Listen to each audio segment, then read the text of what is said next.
It's time for this week's episode of Brandon Sports Talk, featuring in-depth interviews from those who are trending in the world of athletics.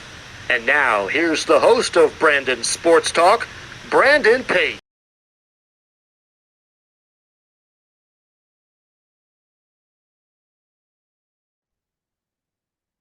Welcome back to Brandon Sports Talk. In today's episode, I have the privilege of interviewing the Calvin University head softball coach, Coach Becky Hilton. How are you doing? Hilgert. Yep, Hilgert. Great. Good to be here, Brandon. Thanks for having me. Thank you. Can you talk about how you knew that you want to get started in coaching in college softball? Yeah, actually, my path is a little bit unique compared to a lot of people that get into coaching. I actually had no desire whatsoever to get into coaching. I was a political science major and was on that track and wanted to work in politics. It was an area that was really interesting to me, and I did that for like 10 years. And then kind of switched courses, and it wasn't quite what I wanted anymore in life, and in my career, and kind of went back to ground zero and kind of grinded my way up into coaching. And it's definitely was a unique path, but one that certainly I wouldn't be here today, in the role I am in if I didn't have that prior. So a little bit different path. What was that experience like going to St. Thomas and playing college softball? St. Thomas was awesome, a great institution, and I know probably many of your listeners know that over the last couple of years, St. Thomas went from a Division III school to Division I school. I actually watched them last night on my TV, watched the men's basketball. They played Marquette, and they almost upset number 7 Marquette. So it was kind of surreal for me to see the Tommies on my TV, sitting here in Michigan, at the D1 level. So St. Thomas is a great institution, not only academically but athletically. It was certainly a place. I had family that had gone there. But for me, it was an opportunity to play softball and also study political science and kind of get my career going on political science and government that I wanted, but also got to play at a high level softball wise. So it was the right fit for me. What was that experience like getting to put on that St. Thomas purple jersey and representing them?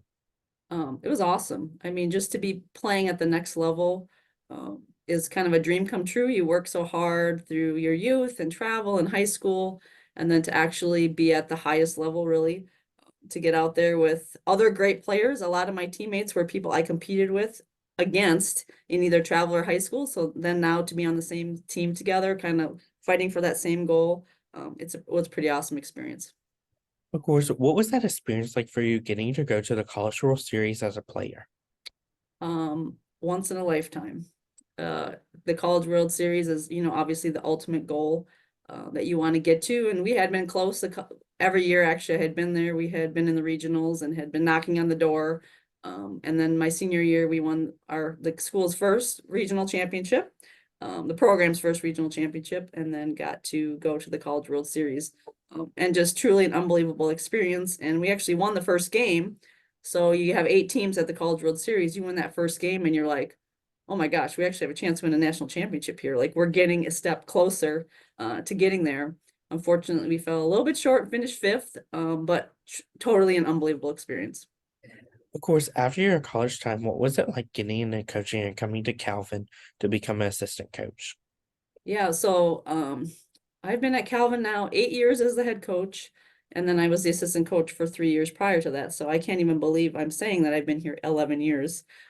It has flown by. If you would have said 11 years ago that I'd still be at Calvin, I would probably laugh and say, I don't think so. And that's nothing about Cal. It's just like I never really stayed anywhere for more than a year in any of my career, any of my jobs. I was a mover. I like to move around. So the fact that this is the place I've been the longest kind of says something, and probably about the maturity and getting older and like, hey, you want to settle down. You don't always want to be on the road all the time and changing jobs every 6 to 8 months. That wears down on you. But unbelievable experience at Calvin, and the reason I'm still here is just the support and just the program that we've built here at Calvin. Certainly has been one that I'm proud of, and that I continue to strive towards to continue to grow it. What were some of your things that you accomplished as assistant coach? Assistant coach was, I just wanted to learn more than anything. I just wanted to take it all in because I had such a gap in coaching. Um, I just wanted to learn everything I could about just the game and the evolution of the game and just getting to know the players and the collegiate players was a little bit different from when I played. I mean, there was maybe a 10-year gap from when I played to when I got back into coaching. So things change and evolve a little bit. So my biggest thing is I wanted to work hard. I wanted to grind it out. I didn't get paid very much, which was fine because I knew I was starting at the bottom. And after my first year of assistant coach, I really was like, this is the career I want to go on now. I want to do everything I can to move up the ladder. So I went and got my master's degree and all those things to try to set myself up to eventually be a head coach. But assistant wise, it was just grinding and just learning and just taking it all in. What was that feeling like when you became a head coach for Calvin? I still remember the day that our athletic director had called me to say they had offered me the position, and it was pretty awesome. I mean, it was like a weight lifted off your shoulders, for sure, because you had worked to a point, and then it's like all of a sudden this, Calvin was entrusting me with the program and to kind of build up the program. And there's a lot of responsibility with that. So I do remember that when I got the phone call and it was like, okay, let's get to work. I'm excited to get to work. So we'll never forget that moment.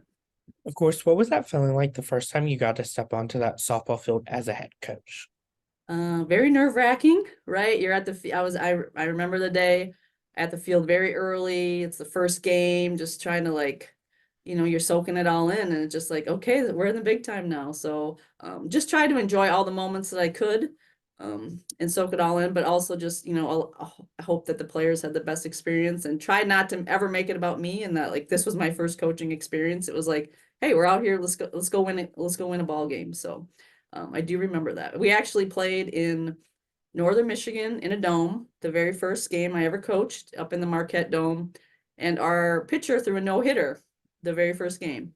So my very first collegiate win was a no-hitter. And I remember thinking, it's not always going to be this easy. So not that that was easy, but it just was like, oh, what a way to start your career. Of course, what was that experience like for you getting to coach in a dome? It's different. In the northern part here where winter is long and it's harder to get out in the spring and our season is is in the spring. Um, it was a little different, but it was a unique experience. One we've done a few times. I certainly prefer to play outside, with real dirt and real grass in the sky and all those things like that. But at some points you take what you can get in Michigan here. So it was a cool experience. What does a traditional game day look like for you as a head coach versus for your players? Game day is always a little nerve-wracking for coach, especially if we're home, making sure the field's ready, everything's good to go, everything looks good. If we're on the road, right, we get on the bus and I like road games because I have that time on the bus to kind of mentally prepare and think through the game, the lineup, go through the scouting report again, things like that. So it allows me a little bit more time where sometimes when we have home games, I'm in the office and I've got other things to take care of and then have to get out to the field and maybe it feels a little more rushed sometimes when you're at a home game. For our athletes, some of them are coming right from class. Like they go to class in their uniform and they get out to the field as soon as, if we have warm up starting at 1:30, they might have a class till 1:20. So they're hustling, getting to the field. Um, Especially if it's a home game. Again, if it's a away game, they have some time also on the bus to either kind of, think through the game and kind of have that little rest time, just kind of that mental prep time, which is nice. And some will study on the bus and things like that. And then once we get off the bus, it's go time. Can you talk about, of course, the culture that you started to build for the program? Yes, culture certainly is a buzzword that a lot of people like to talk about, and there's really no singular definition of what culture is, right? I think each coach, you asked every coach, their definition would be different.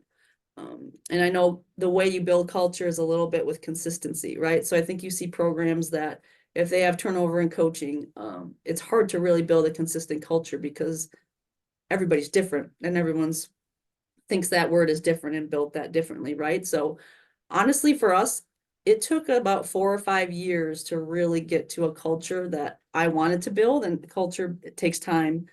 And you have to have buy-in from your players, right? You have to have buy-in from your recruits. You have to have consistency in your program and in your team, right? If you're losing players every year and you never have 3 or 4 year players, it's really hard to buy in and have them buy into the culture that you're trying to build, if you don't have the actual players committed to it. And culture is the team, it's the players, it's how they live out and how they view the program and how they act in the program. So I rely very heavily on my juniors and seniors every year that have been in the program to kind of lead our culture and kind of what we want in a program. As a head coach, what has it been like getting to compete against and go for the regional finals every year that you've been a head coach? Just like as a player, the NCAA tournament is obviously the ultimate goal, right? That's what we strive to do every year, is to work towards getting into the NCAA tournament.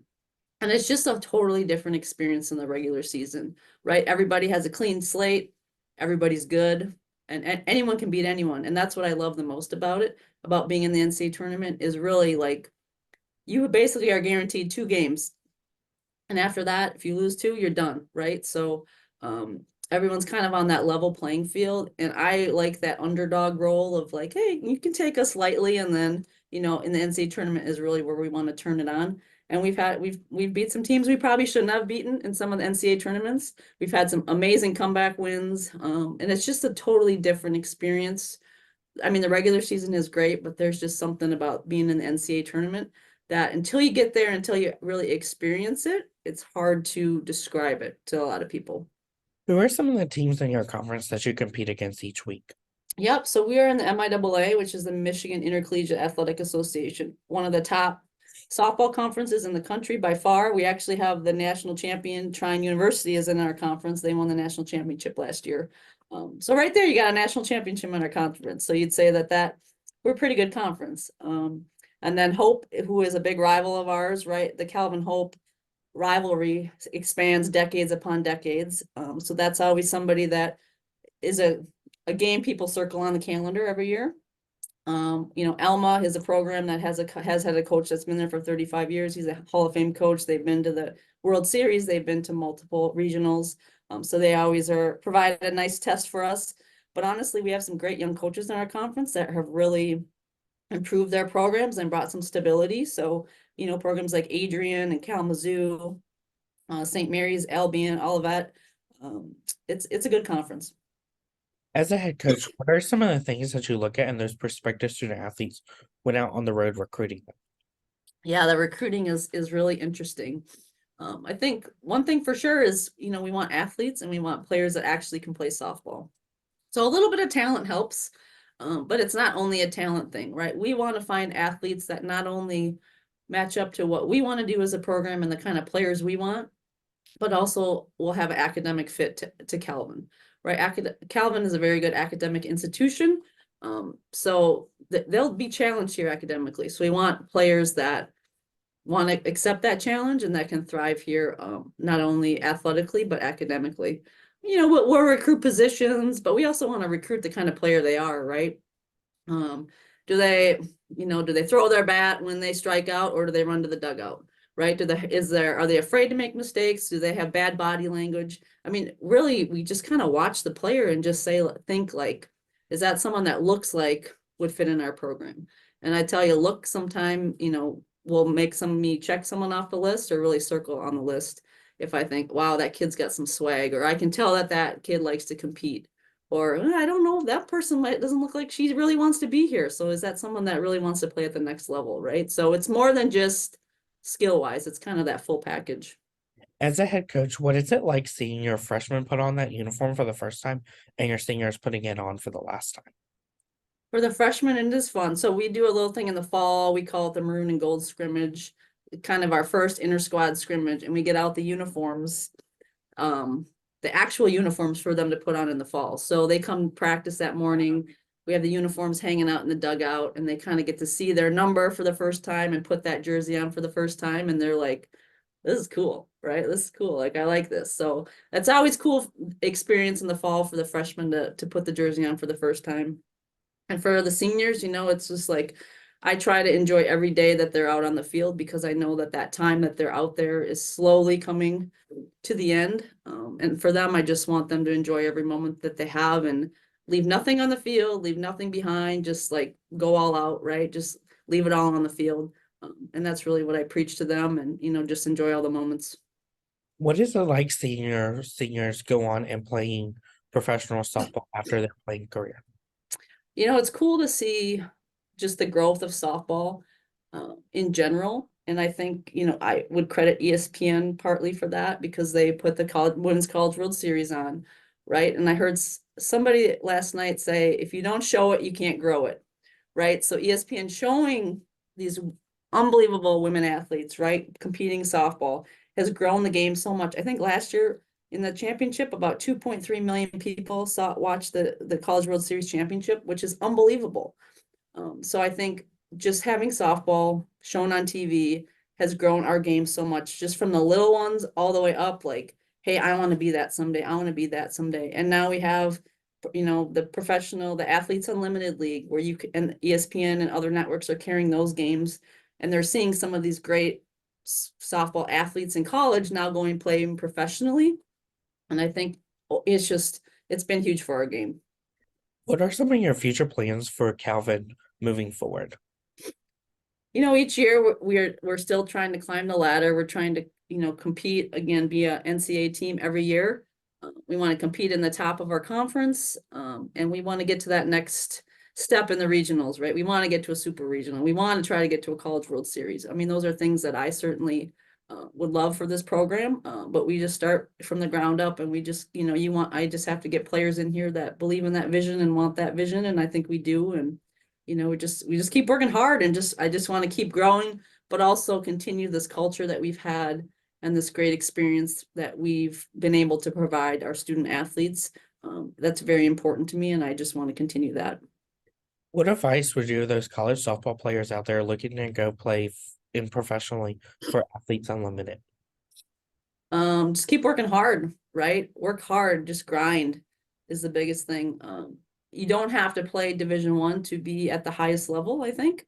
And I think there's opportunities in those organizations offer tryouts and things like that.